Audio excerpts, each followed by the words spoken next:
নতুন বছরের শুরুতেই বিয়ের ঘোষণা দিয়ে আলোচনায় আসেন জনপ্রিয় সঙ্গীত শিল্পী ও অভিনেতা তাহসান খান। ৪ জানুয়ারি রোজা আহমেদের সঙ্গে বিবাহ বন্ধনে আবদ্ধ হন তিনি। এরপর সুখবর আসে সঙ্গীত শিল্পী ও অভিনেত্রী সাবরিনা পোর্শের। যুক্তরাষ্ট্র প্রবাসী নিলয়ের সঙ্গে বিয়ে করেন তিনি।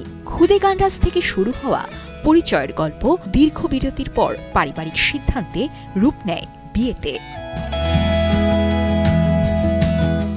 ১৩ জানুয়ারি বিয়ের খবর জানান মিস ওয়ার্ল্ড বাংলাদেশ খ্যাত শাম্মী ইসলাম মীরা। সোশ্যাল মিডিয়ায় ছবি প্রকাশ করলেও প্রথমে স্বামীর পরিচয় গোপন রাখেন তিনি। ফেব্রুয়ারিতে সবচেয়ে আলোচিত বিয়ের খবরটি আসে অভিনেত্রী মেহজাবিন চৌধুরী ও নির্মাতা আদনান আল রাজীবের কাছ থেকে।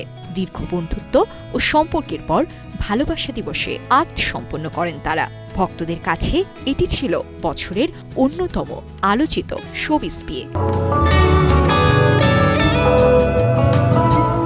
এপ্রিল মাসে যেন বিয়ের মৌসুম হয়ে ওঠে শোবিজে। অভিনেতা শামীম হাসান সরকার গুঞ্জনের অবসান ঘটিয়ে নিজের বিয়ের খবর জানান।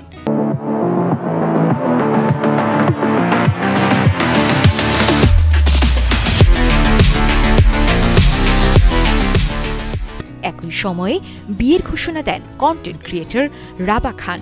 সঙ্গীত শিল্পী ও নির্মাতা আরাফাত মহসিনের সঙ্গে তার বিয়ে সোশ্যাল মিডিয়ায় ব্যাপক সাড়া ফেলে। তরুণ প্রজন্মের আরেক জনপ্রিয় মুখ সাইফুদ্দিন সিয়াম নিজস্ব স্টাইলে বিয়ের ঘোষণা দিয়ে নেটিজেনদের নজর কাড়েন। এছাড়া এপ্রিলে বিয়ের খাতায় নাম লেখান অভিনেতা জামেল হোসেন ও অভিনেত্রী মুনমুন আহমেদ মুন। অন্যদিকে সেপ্টেম্বরের দ্বিতীয় বিয়ের মাধ্যমে আলোচনায় ফেরেন অভিনেত্রী শবনম ফারিয়া। আর অক্টোবরের তৃতীয় বিয়ের খবরে সমালোচনার মুখে পড়েন ইনফ্লুয়েন্সার রুবায়েত ফাতেমা তনি। আমি খুবই লাকি যে আমি এরকম একটা মানুষকে পেয়েছি জীবনের। বছরের শেষ দিকে অর্থাৎ নভেম্বরে এসে বিয়ের খবর দেন চিত্রনায়িকা প্রিয়াঙ্কা জামান। একই মাসের শেষ ভাগে নতুন জীবনে পা রাখেন সঙ্গীত শিল্পী বাঁধন সরকার পূজা। 2025-এ বিচ্ছেদের শিরোনামও হয়েছেন বেশ কয়েকজন তারকা, যাদের মধ্যে বছরের শুরুতেই বিচ্ছেদের খবরে আলোচনায় আসেন সঙ্গীত শিল্পী হৃদয় খান। এটি ছিল তার তৃতীয় সংসারের ইতি।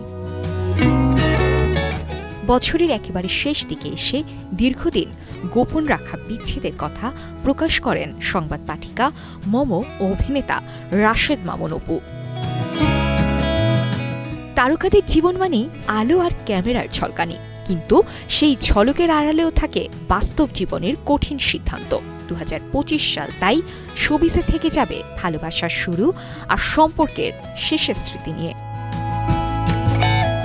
সাজিয়া ইসলাম, কালের কণ্ঠ।